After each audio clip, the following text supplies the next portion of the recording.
Hello everybody. Here we are again. Thank you for being here. We have one more speaker today with us, Margaret Buj. Welcome to our session. I hope you're doing well today. Very good. Thank you for inviting me. Thank you. So we're just starting now. I will briefly introduce you to our audience. So Margaret is an experienced recruiter and interview coach who specializes in helping professionals to get hired, promoted, and paid fairly. So she's gathered over 15 years of experience recruiting for global technology and e-commerce companies across Europe and the US. And she has coached thousands of job seekers on how to get the jobs and promotions they really wanted. So without further ado, Margaret, would you please let our viewers also know how they can get more interviews in such a competitive job market? If you're ready. Yeah. Absolutely. Thank you so much. Thank you so much for inviting me, and thank you for everyone attending live. I guess it's been a long day. Yeah. So the last one today. So let me just share my screen with some presentation. So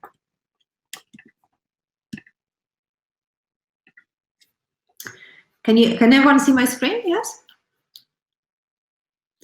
Fantastic. So today's topic is how to get more interviews in a competitive job market. So thank you so much for introducing me. I won't do it myself again, but just to let you know, I've been recruiting primarily for technology companies of different sizes. I've recruited for technical and non-technical positions in most countries in Europe and also in the US. And as an interview coach, I've worked with clients worldwide to help them get the jobs and promotions they wanted.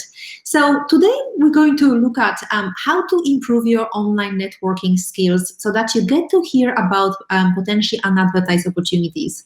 I will also share what recruiters are looking for on your CV, on your resume, and also how not to network with recruiters. And finally, I will share how to identify your value proposition and quantify achievements on your CV and resume. So we have just 15 minutes, so there's quite a lot of content. So without further ado, let's get started. So firstly, why do you even need to improve your networking skills? If you are looking for work right now, the job market is so much better than it was last year, but it's still pretty competitive, especially for, depending on your job and level and locations, there are still many candidates applying for the same positions. If you are just relying on job boards or LinkedIn, you might be looking for a very long time. I'm not saying that you can't find a job from applying on LinkedIn. In fact, that's how I got my last role at Typeform. You can absolutely do that, but you should have different methods of searching for a job that involve not just applying for jobs online. So it's very important that you have a list of target organizations that interest you and that you reach out either to potential hiring managers or just people working in similar roles in the organizations that interest you to conduct some informational interviews. So research suggests that over 50% of jobs are found via networking. The best approach in terms of networking is to leverage common interests as opposed to asking for a job. Because a lot of people might not be able to help you directly, as in they will not be recruiting right now, but they might be able to help you indirectly in terms of recommendations or giving you some insights. So people typically are willing to help, even those that you don't know particularly well. And to start with, I would recommend connecting with people that you have already established relationships with. So these could be your previous colleagues, family, or friends. You really might not be aware of who they know who could be looking for someone just like you, and many opportunities come from second or third level contracts introduced by your primary contacts. So one of the biggest networking mistakes is believing that you need to start with distant strangers while underestimating the people that you see every day. Sometimes it only takes one conversation and someone will just remember that, their friend works for a company that interests you, or, the last client was just talking about the opening at a specific firm that interests you. So while you should start with people you know and reconnect with dormant contacts, maybe people you worked with before, I would still recommend that you request informational interviews with people working in your target companies. Just don't treat it as a chance to interrogate people about their careers. You're asking for valuable information. So you want to create a space for making your connections and making these conversations as comfortable as possible. So during a conversation, ask them about, the industry, what's going on, and ask them for their views on something specific going on within the industry. You might want to ask what the company they work for is like to work for. I probably wouldn't do that in the first conversation unless they are a recruiter, if they know of any relevant openings, and potentially for the names of decision makers who would hire someone just like you, even if the person is not hiring at present. However, don't ask them to directly help you find a job, especially if it's someone you don't know. It just puts too much pressure and they're just likely to ignore you. And definitely don't just talk about yourself. So ask the contacts about them and, perhaps share some information that could be useful for them. So just basic networking email rules, don't ask for too much too soon. If you are contacting complete strangers, you can't expect them to open their address book to you. That's just not going to happen. You also want to make it easy for someone to respond or take action. So that means send a clear and concise message. Let them know what is it that you can offer, what is it that you are looking for. So write short paragraphs, be very clear in stating for the information you want. Use a clear and concise subject line, and if you have an email of that specific contact, I would recommend it instead of LinkedIn email, because not everyone checks LinkedIn every day. If you don't have the email address, there are many different tools that you can search online where you should be able to find someone's email address. So I will actually share an example of an email that you might want to send. But that's just some brief information of what you can include. So firstly, you want to be friendly and personable. Maybe ask them how they're doing. If you've met them before, maybe you met at an event a few years ago, remind them how you know each other. Or if you don't know them personally, but someone has asked them to contact you, someone has recommended that you talk to them, mention the name of that person. State what you're asking for, whether it's advice or information or recommendation.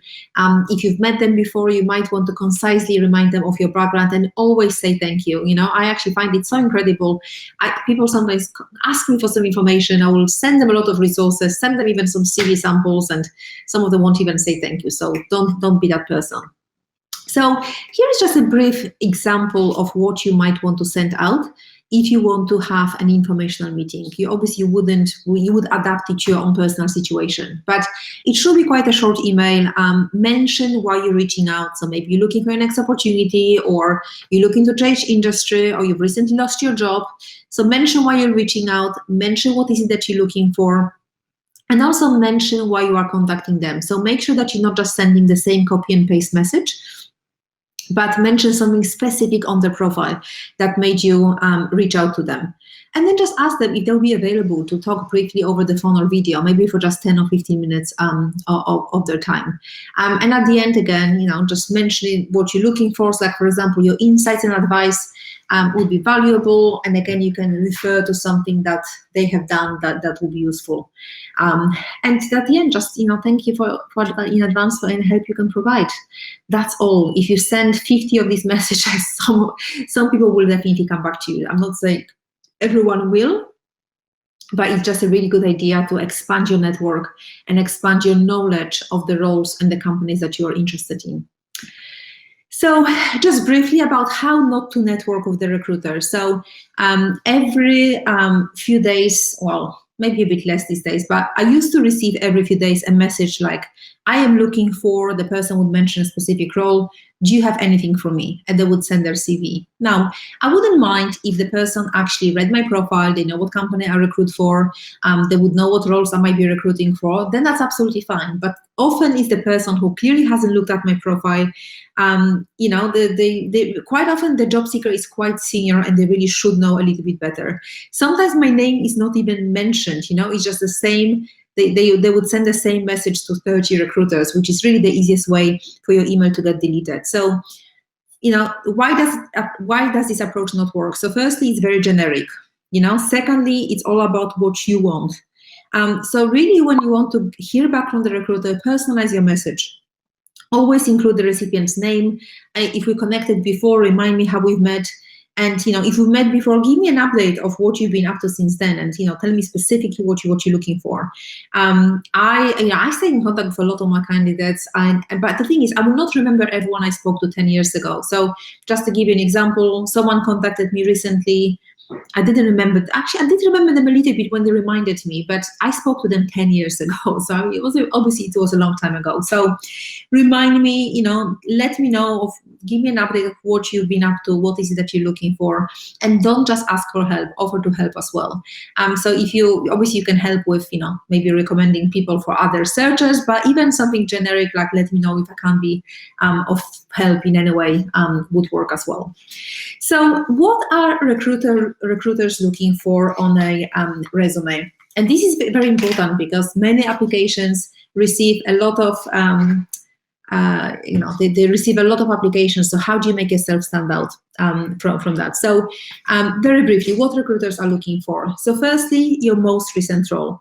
The first thing that employers look for when they evaluate your resume is, does this person have the skills and experience necessary to come in, learn this role successfully, and start contributing to our efforts quickly.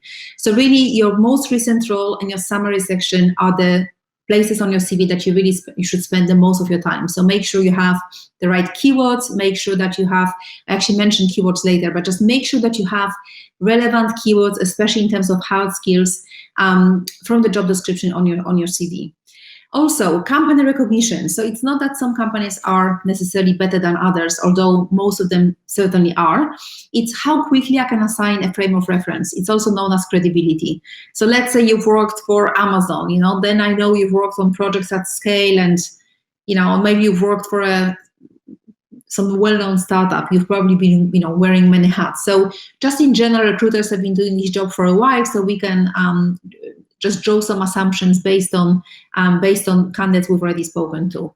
These are just assumptions, not always accurate, but we're talking about the 20 seconds CV review. Then also overall experience, your story, and career progression. That's very important. Is there a career progression? Do you have increasing levels of responsibility? Do the titles make sense? If you're a VP of marketing for a 5-people company, then that's obviously not as impressive as being a VP of marketing in a Fortune 500 company. Also, overall organization. So just make sure that spelling, grammar, ease of use, ability to clearly present ideas. That's very important. And sometimes people who say they have a great attention to detail have spelling mistakes in their summary section. And personal online footprint, it's not required, but if you have included, your LinkedIn profile, your website, your Twitter handle, or whatever, I will probably click on that. So just make sure that you don't have any information or pictures online. That could put you in a negative light. So what's very important on a CV, and also you can use that for interviews, is how do you list achievements? So here is just a format I could use. Just looking at the time as well. So how do you list achievements? So first, the time frame. So have some numbers, have some specifics. Maybe you've hired X amount of people. Maybe you talk to over 50 customers on a day-to-day basis. Then the scale. Maybe you can mention the budget. Maybe you can mention how many campaigns you've managed or how many clients you were working with. And then the result. So ideally, you want to have some specific results at the end of your answers and on your resume as well. So you want to answer the question, how have you solved my problem? Or how can you improve my organization, by outlining how you've done this for current and future past employer. So I would remove all of the responsible for or duties included and use action verbs such as developed, managed, initiated to tell your story with impact. You want to quantify your achievements with measurable components. So just looking at these examples, you can show us how many. Instead of, as you can see on the left-hand side, very generic. On the right-hand side, you've got some numbers. You can show how much. So maybe you saved costs, and it doesn't have to be such an impressive number, but did you do something to save costs or save time? You can also show how often you've done something. So even if you're a receptionist, you can make your answer a lot more impressive than the answer on the left. So here are just some specific examples. Feel free to take a screenshot because I just have a few more minutes left. So feel free to take a screenshot, but in general, you can see numbers, right? 6 projects, generated X amount of revenue, point of contact for over 15 clients, improved user engagement by 60%, increased conversion. So you can see numbers and you can see specifics. Or like software engineer, created, maintained, and monitor the entire cloud infrastructure while working on over 20 microservices for 5 clients. So as you can see, try to include some numbers or percentages in most of your bullet points on your CV. Some more examples here, and again, feel free to take a screenshot, but as you can see, numbers, specifics, that's really what's missing on a lot of CVs, and that's really what's missing on a lot of, in interview answers during the interviews. Here is just, we're almost coming to an end. So here's just an example of a strong CV. So that's really what I would recommend. A summary section that's keyword optimized for optimal search. You would list 2 or 3 most important items in your targeted position where you have expertise. If you're maybe changing careers, that's also what you can mention here, what transferable skills you are and your intent to switch industries. And then have some core competencies section which you can tailor depending on what job you're going for. And then achievements. So like, how do you know you've done a good job? Be very specific. The examples I've showed you earlier, that's exactly what you want to have on your resume. And as I mentioned, remove all of the responsible for or duties included and have some specifics, have some action verbs. So we're coming to an end. I know, I could have a full day workshop on this on this topic, but for anyone who's interested, anyone who gets my Get the Job You Want online course, you've got a link here. Feel free to take a screenshot or take a picture. I've reduced the price from $97 to $39. Anyone who signs up will get a 20-minute free coaching session. Just send me a message, that you are attending the webinar, and you will get a lot of things. You get 5 training webinars. You will get career networking scripts, salary negotiation scripts, resume template, and a lot of other things, as you can see here. So thank you so much for watching, and feel free to connect with me on LinkedIn as well, or watch my videos on YouTube. So again, thank you so much, everyone, for watching, and I will stop sharing my screen and I will see if there are any questions. Great, thank you, Margaret. Here we are. Thank you for the great presentation. We do have some questions already. There's people asking again if you can please share the slides. I'm sure if you connect on LinkedIn. You know what, actually, that's the best idea. I can share the slides with anyone. I mean, actually, will not share the slides, but I will share the PDF. Yeah. So please feel free to message me on LinkedIn. I'll be very happy to send you the PDF with the slides. That's great. It was a very insightful talk and a presentation. I mean, we always have, just 15 minutes, 20 minutes. It's never enough. There's always a lot left to say. You did great. And so you talked about networking, how to approach people, what to include in an email, very detailed in a very detailed way, what recruiters are looking for in a CV.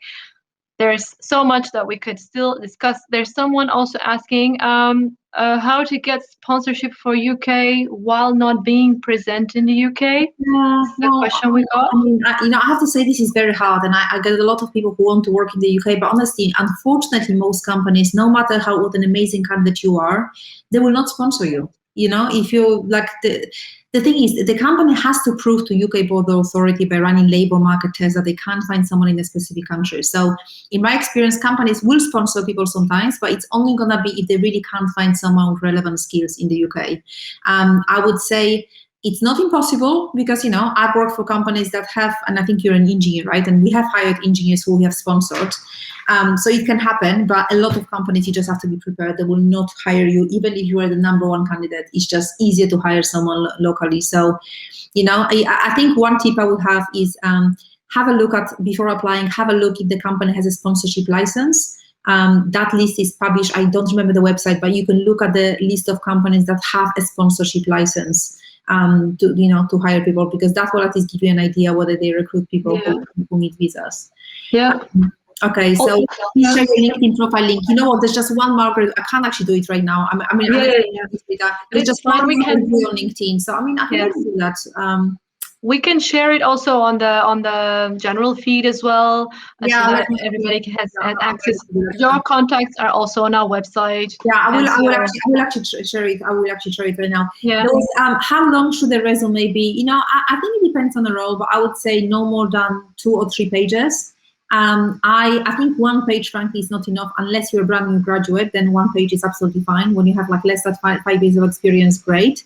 But you know, you don't want to have a 7 or 8 pages CV either, because that's just like no one will read that. So I'm just showing my LinkedIn profile here on the chat. So that's great. so yeah, we have 1 more minute. I make the recruiter skip it. Yes, 100%. You know, I've seen once the longest resume was like 11 or 14 pages. I could not believe it. It was actually someone from a different country. So, yeah, it was just insane. Like, yeah, definitely no. So. One last question, please. So, are you coaching for IT employees? Yeah. I mean, I have a look at my website, interview -coach.co.uk. But yeah, I have a lot of clients in the IT sector in general. So it's mostly interview coaching. Have a look at I've just shared. Very good. The link. Any other questions? All right. So anyone who messages me on LinkedIn, I will send you the PDF. You've got the LinkedIn profile here. If you can't find it here, there's just one Margaret Buj, I think.